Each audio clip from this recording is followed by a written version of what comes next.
Thank you so much for that. Although I'm always disappointed when an introduction begins promising a fascinating discussion. I'm going to put all of the pressure on you, Marty, to make this fascinating. All right. You've been at this a long time. Did you ever think there would be a day when you would sit on a stage and talk about the importance of truth? Where that would become a conversation that people had to have about whether truth was something you needed to defend? No, of course I never did. I mean, I took it for granted that people would understand that there's such a thing as objective fact and that there is a truth out there that's worth ascertaining. And now we live in a time where the very notion of objective truth is being challenged. And I think there's an effort to sort of obliterate the very idea of objective truth.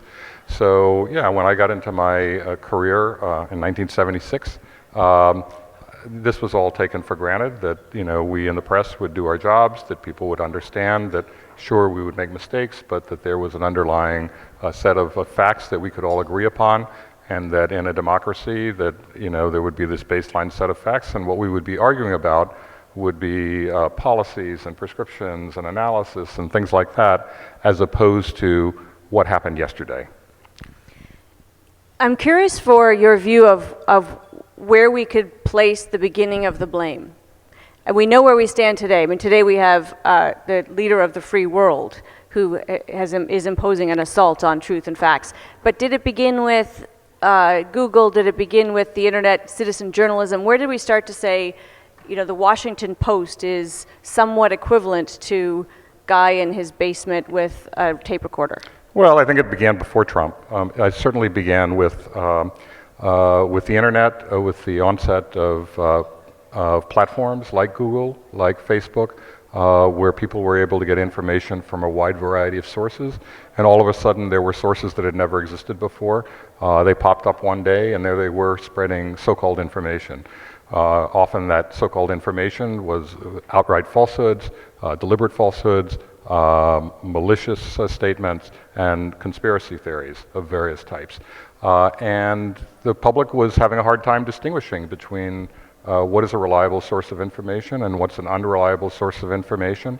They had been, over time, I guess, had developed some skepticism in mainstream news sources, so they were looking for alternatives to that. And what they could find on the internet were sources of information that confirmed their pre-existing points of view. And people are drawn to sources of information that confirm their pre-existing points of view and tend to reject those sources of information that contradict what they themselves believe. And on the internet they could find these kinds of sources of information, or so-called information. And these things proliferated, and in fact it was their business model to try to appeal to people's pre-existing point of views.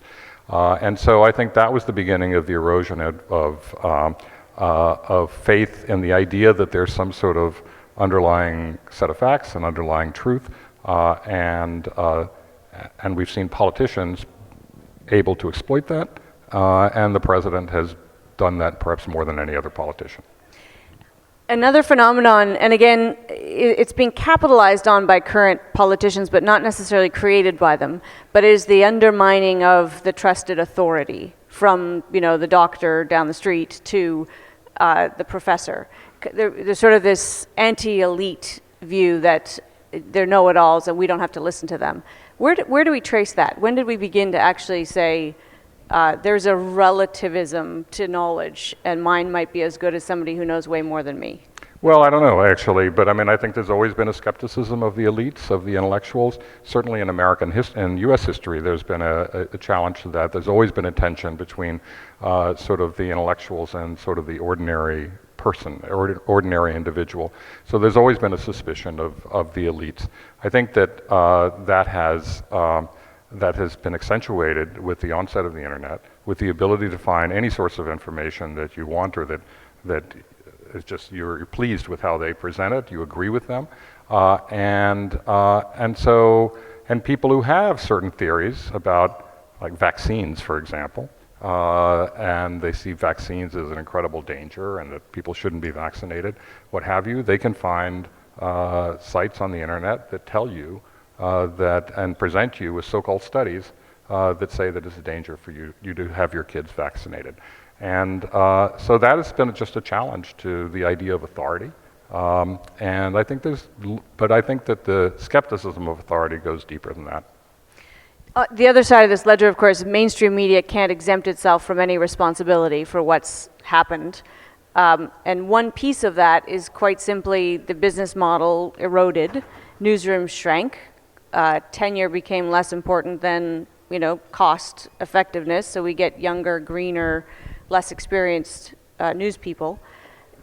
What responsibility do we in the mainstream media have to make sure that we're actually doing a good enough job that we can say, we over here are better than what you get out there? Well, we have a huge responsibility. I mean, that should be our business model, is that we're offering something better than other people are offering.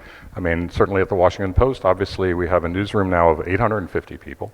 So when something is happening in the Bahamas, when you have devastation in the Bahamas, we have 3 people there. We have a reporter, we have a photographer, we have a videographer who are enduring really tough conditions to report the story, to be eyewitnesses to what's happening there. And that's the same is true around the world, around our country, and with people who are expert in particular subject areas, as opposed to someone sitting in a studio all day commenting on the kind of work that we do, criticizing it, and not having been an eyewitness themselves, having engaged in no process of verification whatsoever. And so we have that obligation. But the challenge to the media is, I mean, it's been a vicious cycle, because the internet has actually deprived mainstream media of a lot of sources of revenue that financed those larger newsrooms in the past. Google and Facebook and others have really sucked up a lot of advertising that previously went to local news organizations, particularly local newspapers. And as they have been deprived of that revenue, and Craigslist and things like that, as they've been deprived of that revenue, they've had to cut staff. And as a result of cutting staff, the quality of the information that they're providing has been degraded, both because of the amount of information that they can cover, as well as sometimes the caliber of people who are reporting on it. Has your newsroom grown or shrunk in the past few years? Well, in the past few years, we've grown a lot. Prior to that, so we've grown ever since the acquisition in 2013 by Jeff Bezos. We've grown. We probably had, at the time of the acquisition, somewhere around 550, 575 in our newsroom. And we're now at, if we were to fill all our positions, we still have open positions, 850 people. And you're profitable. And we are profitable, yeah. We were not previously. We were losing money, and we were having to make all sorts of cuts.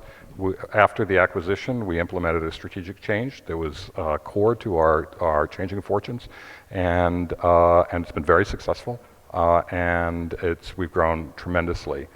We've dramatically increased our digital subscriptions. We have a tremendous amount of traffic on the site, as much traffic in the United States as the New York Times, and that was not the case previously. So one possible model, and we all thought this in 2013, is to be owned by a rich guy. Are there downsides to being owned by a rich guy?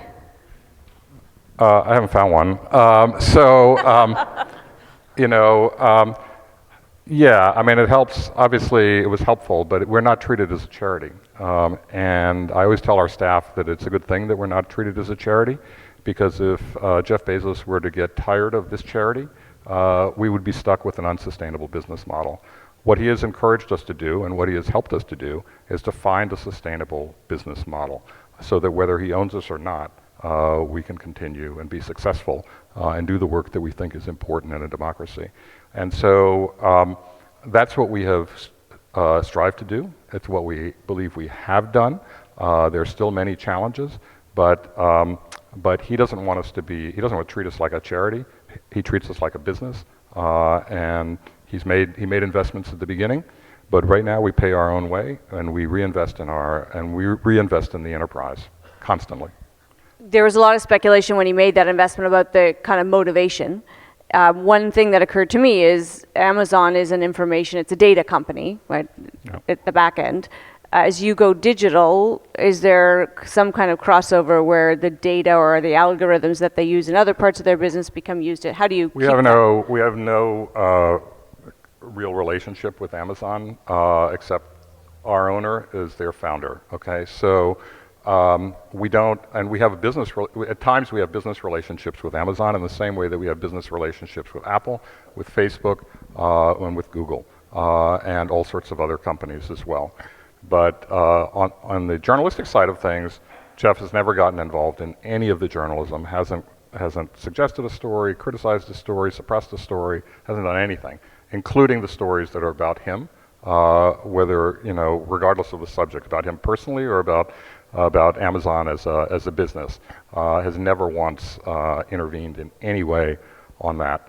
Where he really gets involved is in developing the strategy, thinking through our tactics, which can range from marketing to pricing to sort of interpreting consumer behavior and things like that, and our technology. He's really invested in our newsroom, and he's really invested in our engineering department, where we have now, I believe it's well over 300 engineers, and we have now become a vendor of technology to other media companies all around the world, and actually a vendor of technology for content management system to corporations as well that are not involved in media. You mentioned before the kind of silo effect, well documented, right? We seek out information that confirms what we already believe. Certainly cable news pioneered the art of reinforcing that silo. But mainstream media, and to me it actually accelerated post-Trump, and the New York Times, if I can pick on one of your rivals, is a... Sure, no problem. Obviously a hugely important paper, venerable, massively important institution, seems to have incorporated op-ed into their news gathering in a way that I don't know that most readers can always distinguish. Clearly you know that Robert Reich is a columnist, not a journalist gathering on the street, but they are side by side with stories that are reporters.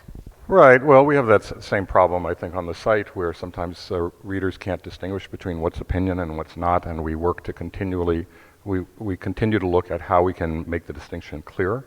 I don't think that's a deliberate strategy on the part of the New York Times. I think that's just a function of the way that internet sites actually work and how they appear, and the idea of trying to give visibility both to your opinion pieces as well as to your news pieces. Look, I mean, people don't necessarily see the labels that are at the top of these stories. If it says opinion, they don't necessarily notice that. They notice the headline. They call everything an article. Everything is called a story, even regardless of whether it's actually labeled an opinion commentary. I receive many notes from readers who criticize our opinion columnists and talk about the story that they wrote. And A, it wasn't a story. B, the person wasn't a reporter. And C, the opinion columnist doesn't report to me. We have an opinions department. It's completely separate. I have no influence over it. They have no influence over what I do in the newsroom, which involves our news coverage and our features coverage. How do you keep bias, even unintended bias, out of your reporting? We have an editing system. Look, that's one of the things that you look for in a newsroom that you should trust, is that there are levels of editors, and we have multiple levels of editors. And each of us brings our own experience and our expertise and our values to the coverage, and we act as a check on each other. And so now there are plenty of critics who will say that we are not doing a good enough job, and I understand that. But we do have those layers of editing that I think are really important to ensuring that we meet our standards every day.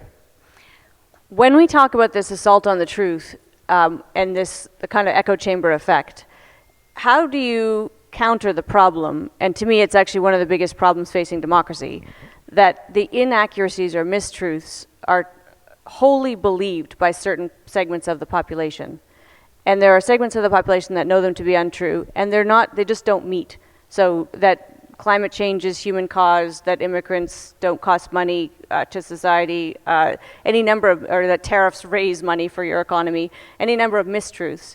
There's just a group that will believe them. What do you do about that? What do we do about that? Sadly, we can't solve all the problems in the world, and that may be one of them that we can't solve. I mean, we've become a very polarized society. People are very fixed in their points of view, and I think that the only time that some people will change their views is if it's directly contradicted in their own personal life in some way. So I think what we need to do in terms of establishing trust are, we certainly, from our standpoint, we need to show more of our work. We need to provide documents, we need to provide recordings of interviews, we need to link to government studies, we need to explain who we interviewed, we need to provide sort of the evidence that's behind our stories and do more of that. And that's an important part in terms of establishing credibility. And I think that will help. I don't think that's the complete answer. And I worry that we are evolving into a society where we're just highly polarized and people are stuck in their views and are unwilling to receive information that contradicts their pre-existing point of view and the views that they may have held for quite some time. Do you see a difference in the digital natives, the younger employees that are coming into your newsroom, versus the older ones who still remember a time when facts were facts? A difference in terms of their, in what respect? I guess that, do you need to re-educate young people because they've been raised in an environment where truth is, I mean, there's this expression we were talking earlier about, this awful modern expression of my truth. I'm going to speak Right. my truth. Surely there is only one truth. Yeah, look, our first principle, we have principles that go back to 1935 in our newsroom, and when you walk into our newsroom, they're right there as you walk into the newsroom. And the first one is to tell the truth as nearly as it may be ascertained. And that says that discovering truth is a process, that truth can be elusive, but it's something that you need to work toward, and that there is such a thing as truth. It's not just a matter of personal opinion. It's not a matter of how loud your megaphone is. It's not a matter of how much power you wield. It has nothing to do with any of that. And so that is our first principle. So we certainly try to hire people, endeavor to hire people who believe in that, and who are committed to trying to find sort of the underlying truth, recognizing that it is a process. It takes time to do that. It takes effort to do that, but that ultimately you're striving towards something that is truthful. And so I hope that the people on our staff accept that and work toward that. You're a classic newsman, and I don't know if people have read your bio and know, but if you've seen the movie Spotlight, in which Marty has a starring role, you know that you've got kind of a background that believes in, I think, classic news gathering. I'm curious for your view of, and whether you have any kind of appetite for yourself to ingest things like podcasts, blogs, the sort of next level, secondary or tertiary level of news gathering. Yeah, I do. Some. I don't listen to that many podcasts, to tell you the truth. I think it's a matter of time. I listen to our own podcast, and occasionally I'll listen to some other podcasts. In terms of blogs, sure. I mean, I think there are some people who are quite expert in certain fields, who are writing blogs or writing columns or whatever it might be, and they're very much worth listening to. They may have, in actuality, they may have a deeper level of expertise than we do in certain subjects. It depends who the writer is. It doesn't depend on what the format of communication is.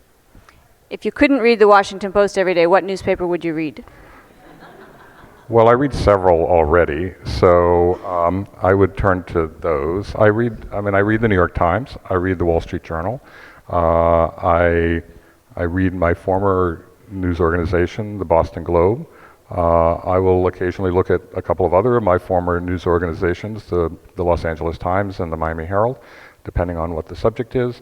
And, I would probably, The Economist I like the FT. I look at, since I speak Spanish, I look at El País, which covers Spain, of course, but also Latin America, so I read that. That's about as much as I can handle. So I look at the New Yorker also and the Atlantic, so that's basically it. Given how long you've been doing what you've been doing and the degree of change you've seen, in my experience, the most senior people in newsrooms tend to be the most cynical. Are you cynical? No, I'm not. I'm not cynical at all. Actually, I'm skeptical. I mean, I'm not cynical. I'm very, hopeful over the long run about the United States and about the world. It's not a straight line, and it would be nice if it were a straight line up, but it's not a straight line. I mean, actually, if you look at the human condition over a long period of time, the human condition is generally improved. The results of people's health far better. People's life expectancy is better. Technological advancements that have made people's lives easier in so many different ways, but all of those come with certain problems as well. In terms of, I'm certainly skeptical because I do believe that people are not always forthright, that they're not always honest, that when we cover powerful individuals and powerful institutions, they are arguing for their own interests, and that's understandable, and that our job as journalists is to try to get beneath that. That's especially true when it comes to the people in government and politicians. So I'm not cynical, but I am definitely skeptical. Are you optimistic about the future of journalism? On the whole, yes. I mean, I think that it's interesting, we are in a particularly unsettling time because we're so much under attack in many parts of the world, and including in the United States in a way that we have not been for quite some time, perhaps ever. But I think that has caused a lot of news organizations to rededicate themselves to the mission of journalism, to truly understand what we're about and recognize that we're not there to appease people, we're not there to placate interests, we're there to just be independent and try to get at the truth. And that we should do that regardless of what the pressures are on our news organizations, and that the public expects that of us. And if they don't see us as having a moral core, they will not support us. If they see us as just trying to pander to this group or that group and try to deflect criticism, they will not support us. And so I think that we have to be independent. I think we have to have a moral core, and we have to stay true to our mission. And on that note, thank you very much for your time today. Ladies and gentlemen, Martin Barron.